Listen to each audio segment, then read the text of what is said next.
Signal number 2 is raised in several areas of Luzon and Visayas as Tropical Storm Christine intensifies. Tropical Cyclone Christine was located 390 kilometers east of Daet, Camarines Norte, carrying maximum sustained winds of 75 kilometers per hour and gustiness of up to 90 kilometers per hour. Christine is moving northwestward at 15 kilometers per hour.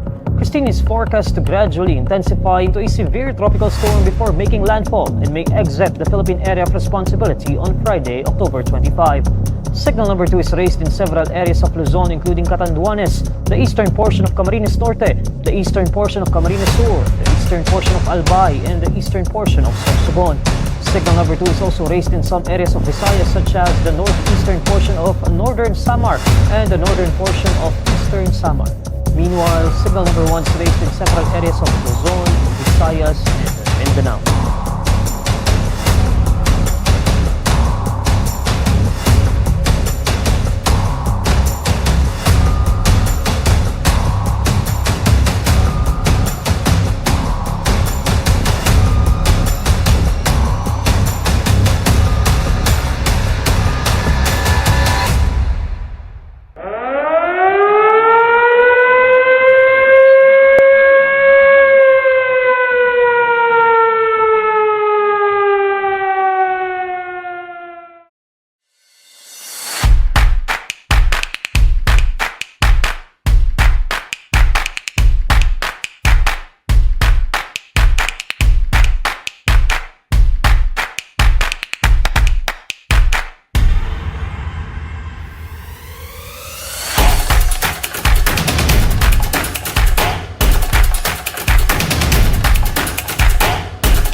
Simula pa noong 2019, malinaw na ang ating layunin, ang magkaroon ng mas mabilis, mas organisado at mas matatag na pagtugon sa anumang sakuna.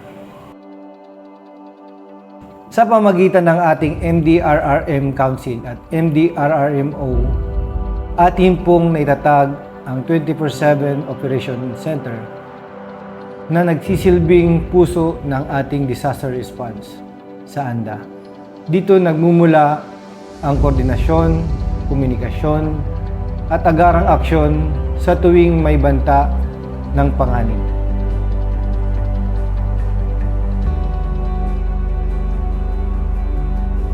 Nakapaglaan din tayo ng mga rescue vehicles, kabilang na ang 4 na ambulansya, isang water truck, boom truck, dump trucks.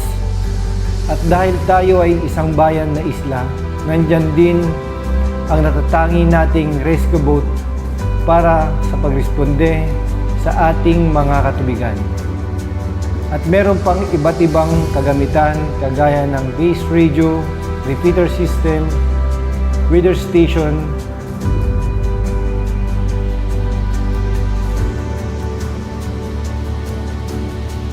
at syempre, ang bago nating command center.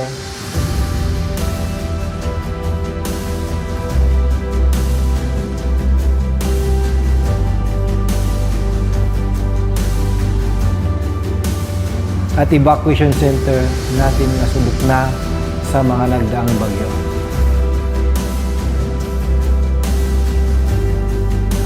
Isa rin sa ating mahalagang hakbangin ay ang mapapaaktibo ang mga barangay DRRM committees tuwing may nakaambang panganib.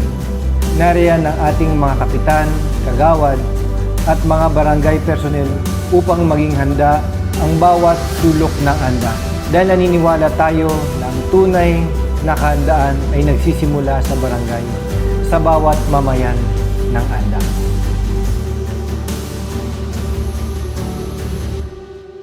Sa pangunguna ng ating Mayor Jugani Sirarang, patuloy nating pinalalakas ang kakayahan ng ating Municipal Disaster Risk Reduction and Management Office. Sa nakalipas na mga taon, tinutukan natin ang pagpapalakas ng ating Incident Command System at pagpapatatag ng ating Emergency Operations Center. na naging sentro ng ating koordinasyon sa bawat insidente at sa mga oras ng kalamidad. Sinasagawa rin natin ang iba't ibang capacity building at specialized trainings para sa ating mga responders, kabilang na ang mga wasar,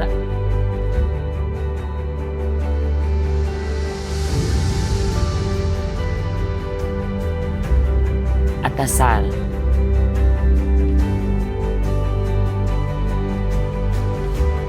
Basic life support para sa ating mga barangay at paaralan.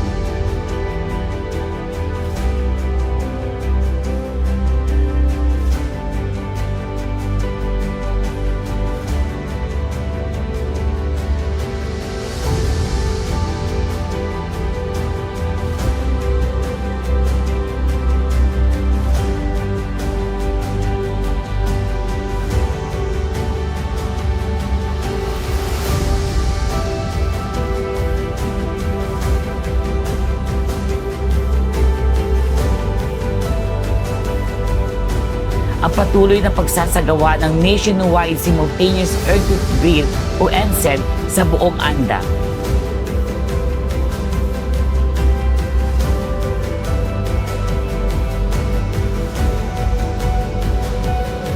Ang pagsasagawa ng tsunami drill sa mga high-risk areas bilang paghahanda sa Manila Trench Segment 2 Magnitude 8.4 earthquake scenario.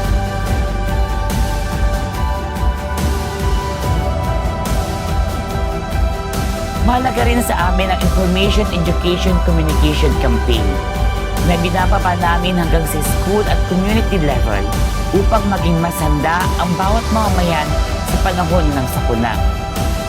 Kasama ng ating mga katuwang mula sa BFP, PNP, Engineering Office, Solid Waste, RHU, Philippine Red Cross, mga civil society organization at iba pang mga tanggapan at mga volunteers, kinakayan natin ang anumang pagsubok sa pamamagitan ng interagency coordination.